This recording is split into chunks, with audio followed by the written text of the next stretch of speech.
My wife died suddenly, and instead of grieving, my estranged in-laws blamed me, threatened to take my kids, and tried to seize the family home we built.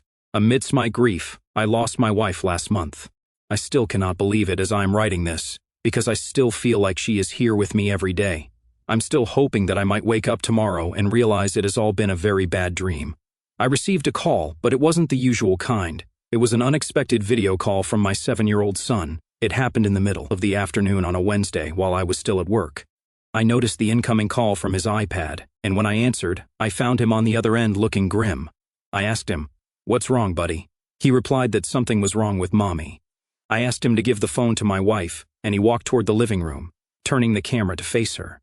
To my horror, I saw my wife half slumped on the sofa with her head sideways. I called out her name, and my son started to shake her, but she slumped over even more. My oldest son tried to hold her head up and told me that something was wrong and that she was too cold.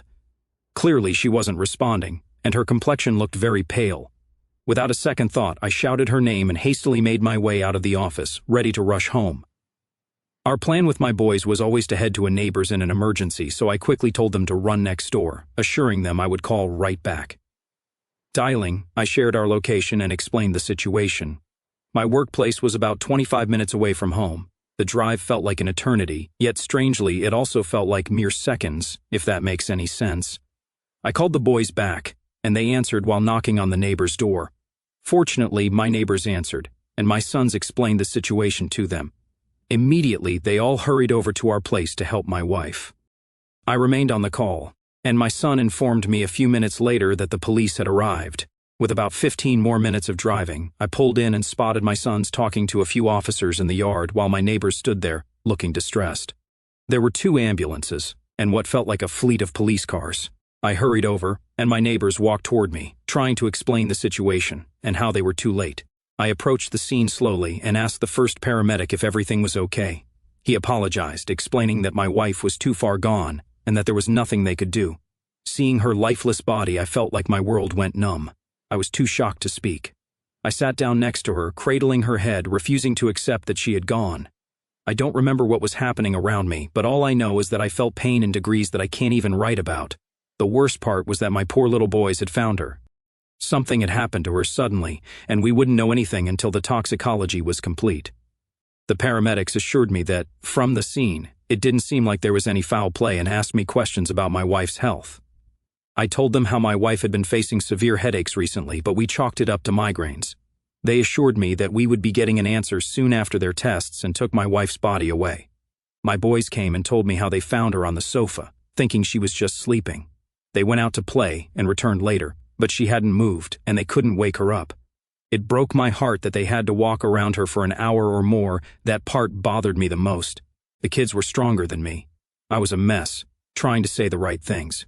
I hugged them, and we all cried together. It all seemed like a very bad nightmare, and I didn't know how to survive without my wife. Later, I had to pull myself together, since I knew that I needed to call my in-laws and tell them about what had happened to their daughter. It made me a bit nervous since my wife and her parents had been estranged for a long time. To give some context, my wife and I had very different upbringings. I came to this country when I was 6, and we faced a lot of struggles. My parents worked really hard to support me and my siblings, always putting our education first. My dad often shared his dream of owning a house, but we couldn't save enough as we were renting in pricey areas with good schools. Sadly, both my parents passed away before realizing that dream. My dad left us when I was 17, and my mom lost her battle with cancer almost 3 years ago.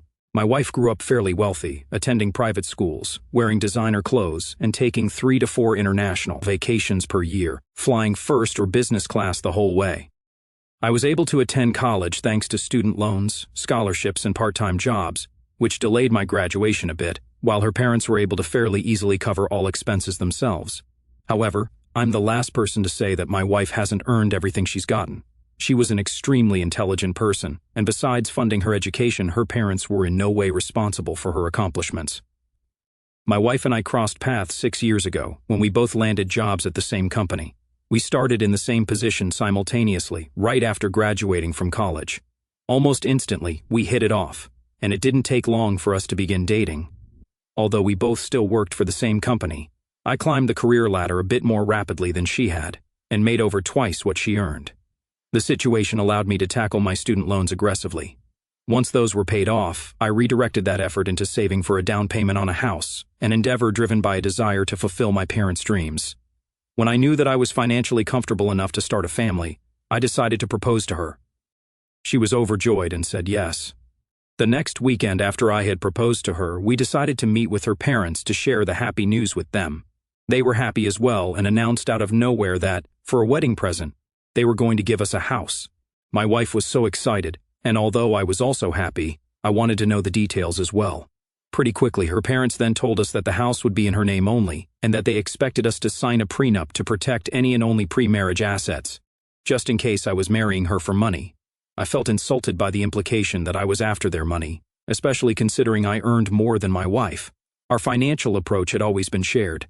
She made around $100,000 a year, and I made around $240,000.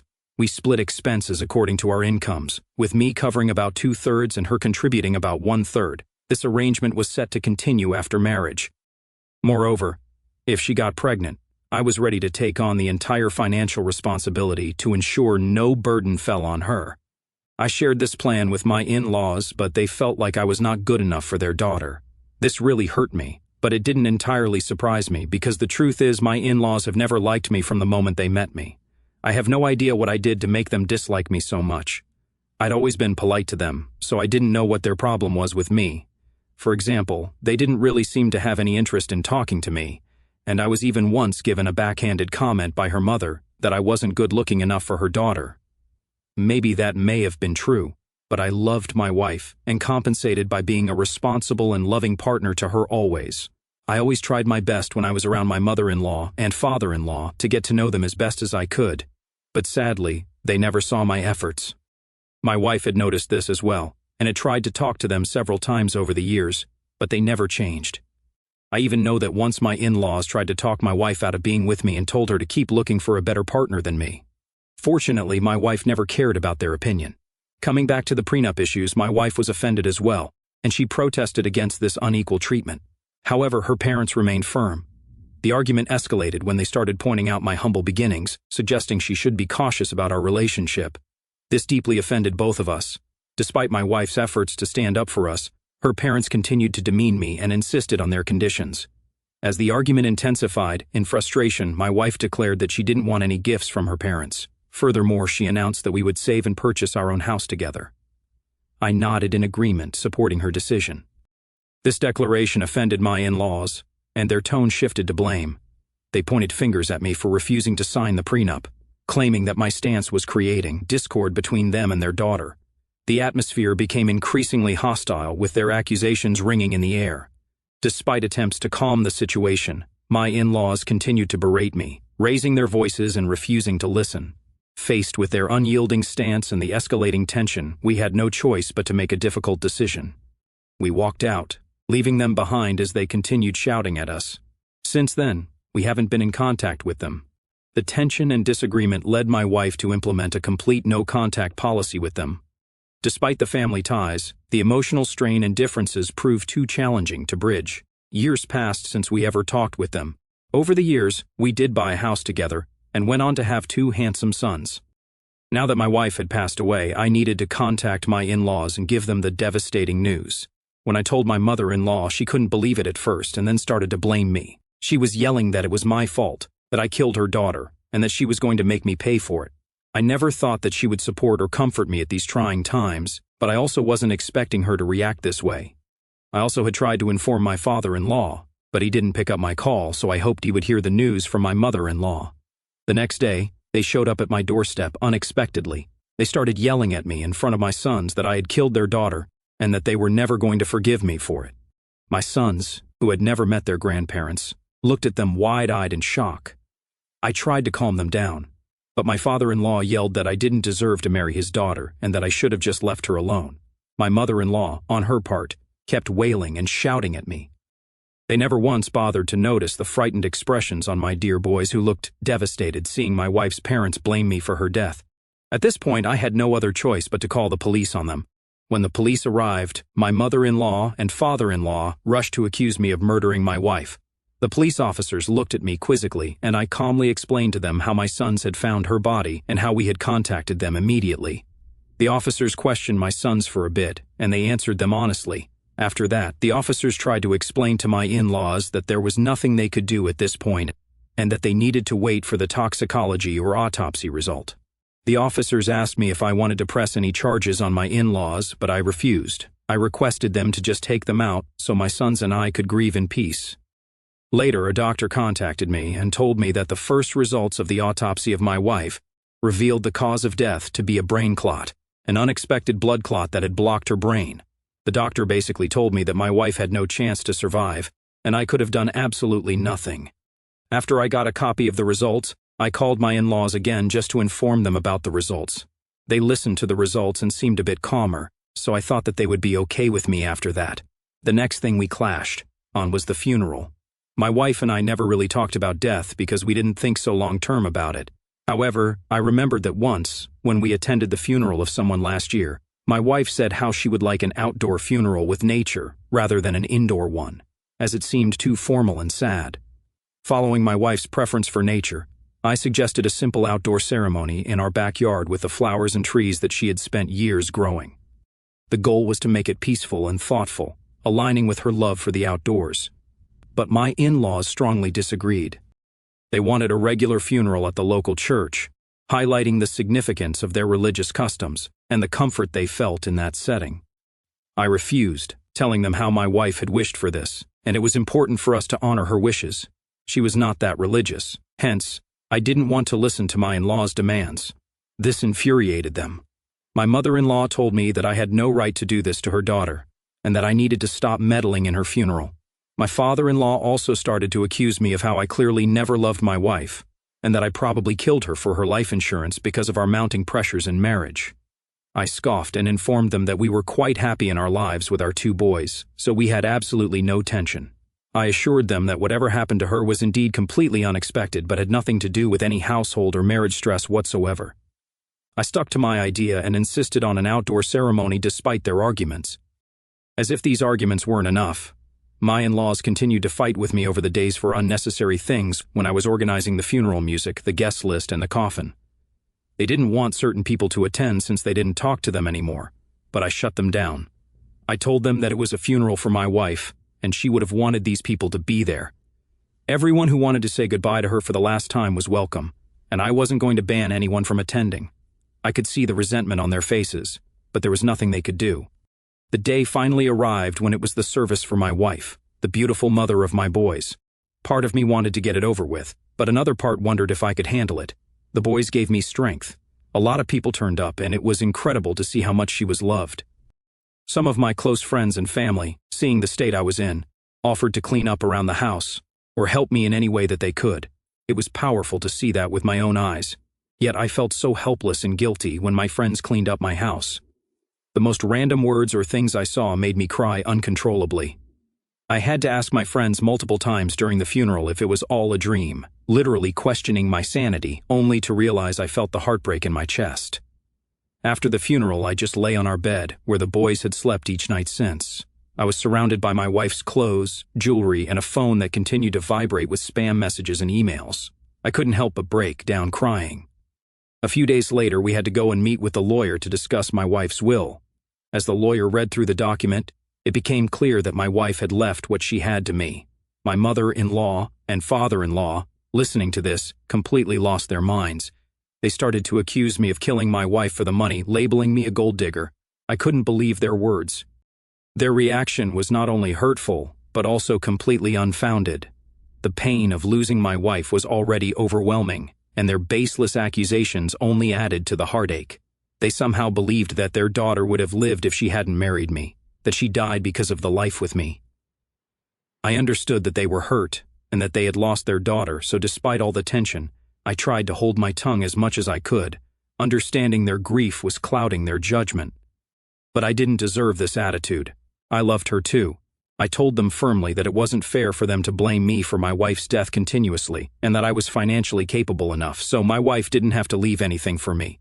But she did because she loved me and the boys. If they had a problem with it, they were welcome to form their own judgment, but I wasn't going to sit here and listen to them take out their anger on me. I made it very clear to them that they were welcome to contact me once they had calmed down and understood how ridiculous and baseless their accusations were. My in-laws then began questioning me about the house. I met their inquiries with a blank stare as they pressed on, asking who the house would go to. I straightforwardly explained that the house was purchased using both my wife's and my money, so naturally, it would remain in my possession. As my in-laws persisted, arguing that there was no way I could afford the house and insisting that I would sign it over to them, I firmly refused their absurd demand. The tension escalated when they started to threaten me. They warned me that if I didn't comply and sign the house away, they would take away my children from me. In response to their threatening ultimatum, I looked them in the eyes and firmly declared, "This is ridiculous. I am not going to sign away our house, which my wife and I paid for. You can't just threaten to take away my children from me. I am their father, and they will stay with me." My voice carried a mix of defiance and determination as I asserted my commitment to protecting my family and our family house no matter what. Their faces tightened with anger, and frustration flashed in their eyes. The refusal to comply with their demands seemed to further ignite their fury.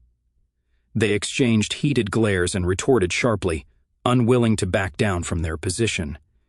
In an attempt to defuse the situation and protect my own well-being, I calmly stated, "I won't continue this conversation under these circumstances.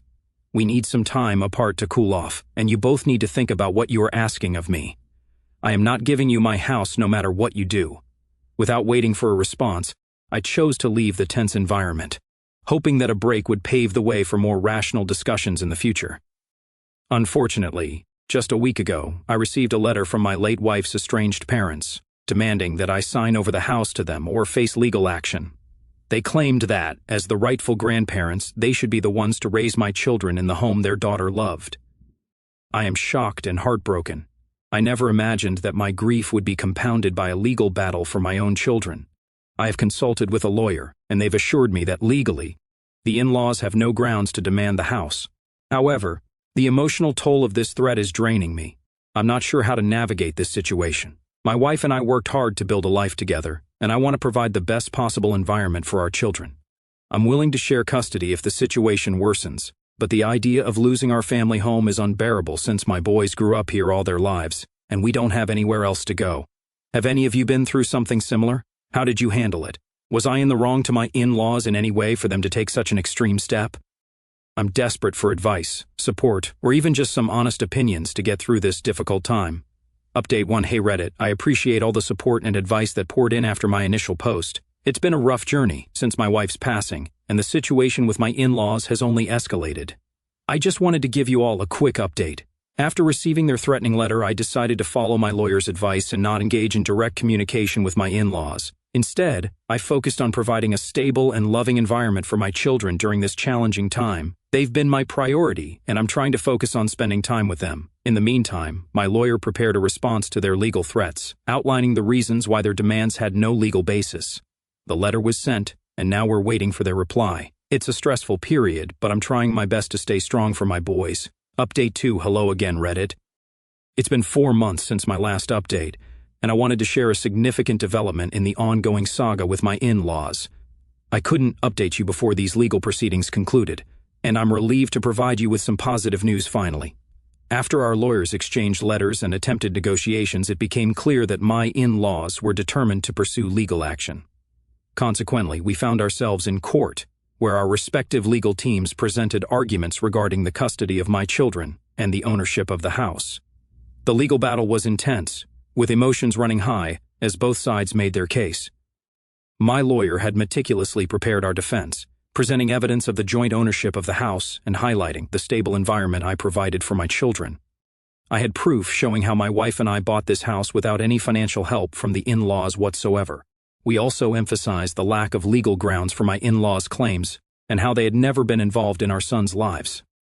On the other hand, my in-laws' legal team relied on emotional appeals rather than concrete evidence.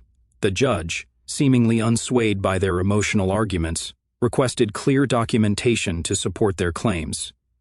As the proceedings unfolded, it became evident that their legal standing was weak, and my lawyer seized the opportunity to expose the inconsistencies in their case. The judge attentively listened to both sides, and when it was time to render a decision, to my immense relief, the judge ruled in my favor. He acknowledged the joint ownership of the house, hence he declared that the house belonged to me, and reprimanded my in-laws for trying to take my sons away from me at such a vulnerable time, when the children had already lost one parent. The lack of a legal basis for my in-laws made them lose their case, as was already expected. Although I am happy that one major tension of my life is over, it still hasn't made me forget how to live my life without my dear wife. I grieve for her every day, and I miss her immensely. Every night when I put my sons to bed, I can feel how much they miss their mom. They ask about her, wonder why she had to go, and say how much they wish she was still here. It's really sad to see them wanting her, and I struggle to find the right words to help them feel better. In the middle of all these feelings, my close friends have been there for us. They see how tough things are for us and do whatever they can to help. They help with practical stuff and understand how my sons are feeling. Having them around makes things feel a bit more normal and comforting during these hard times. Thank you all for your words of encouragement and advice. As I continue to rebuild and move forward, I'll keep you updated on any further developments. The legal battle may be over, but the journey toward healing is ongoing. Update 3. My life with my boys has become more settled. We've established new routines, and I've made it a priority to provide them with a nurturing and loving home. From school activities to weekend adventures, we're navigating life's challenges together. One of the most significant reliefs is that my in-laws haven't troubled us since the legal battle concluded. It seems that the resolution in court has brought a sense of finality to the situation. I've also blocked them everywhere, so there's no way for them to contact me. And if they do ever show up on my doorstep, I will be ready to call the police in case things go awry. The boys are adjusting as best they can, and we've sought professional support to help them process their grief. It's a journey, but I'm committed to ensuring they grow up in a positive and supportive environment. As for me, the healing process continues. While the void left by my wife's absence remains, I'm learning to navigate this new chapter with resilience and hope. Thank you all for being a part of this journey.